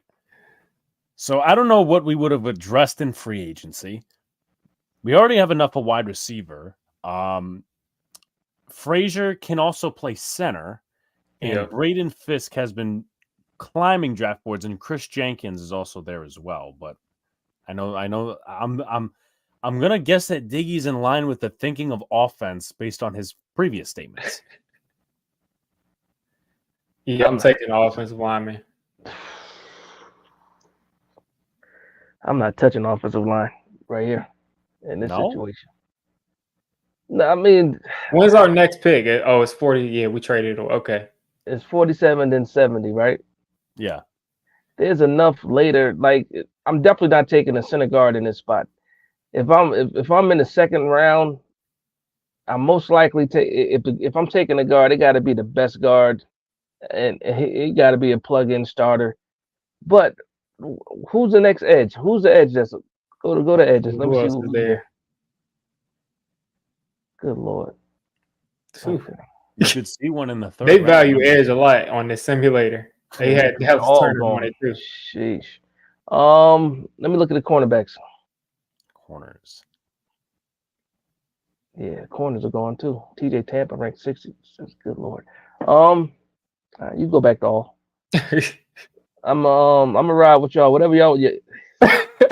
No, you know what? No, I'm taking Cooper here. If Cooper's here at 47, I Taking a understand. Mike, linebacker? I understand. Hold on. I understand. McFadden played well against Bobby Okereke. Freaking Cooper. You put Cooper and Bobby Okereke together. Yeah, Yeah. we have no idea if McFadden is going to still play like that in a different system. Yeah. That's true. And there's always that wild card pick that throws us off. So Yeah. let's just hope that. And let me say one more thing. Okay. Whenever I do these mocks, I always expect Zach Zinter to be there later. I always expect it to happen. So I look at I see Christian Haynes is in there. I see that. I always have Zach Zinter in the back of my mind. So I'm okay with not going guard right here. But you guys, I'll go with whatever you guys think. Okay.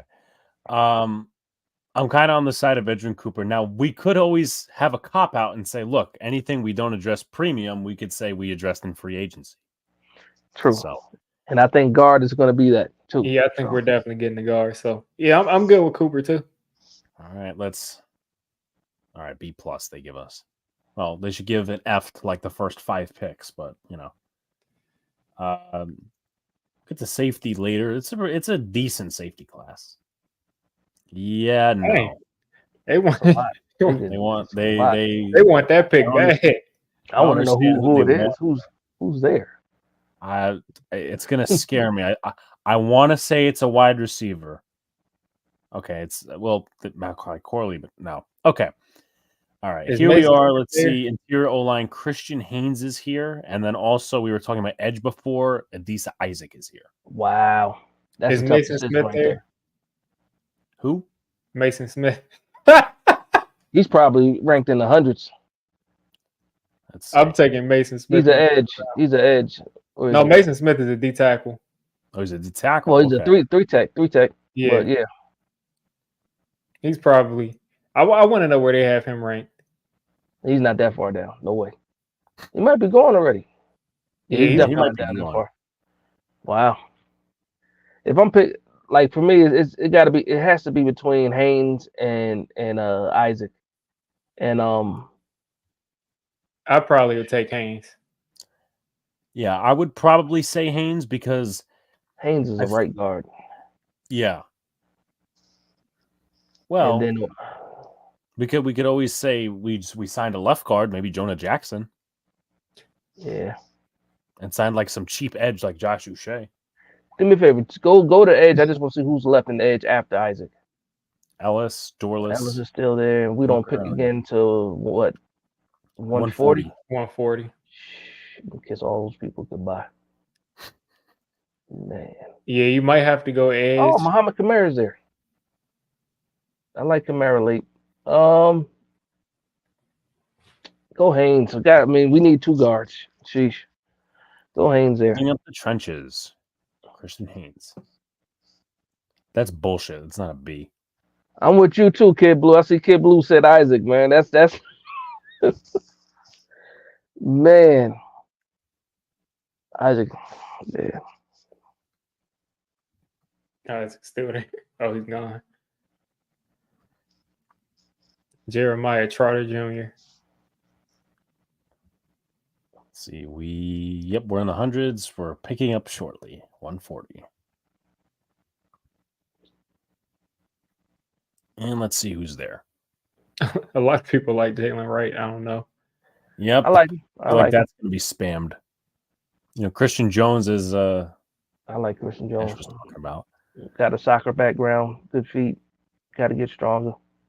Technique still needs some work, but yeah. All right. So we got 2 picks left. What do we go here? We don't have a cornerback, but we can assume that we address that in free agency. Yeah. None of these guys are starting outside. Is Kamara still there at edge? Yep. Go edge. Right at the top.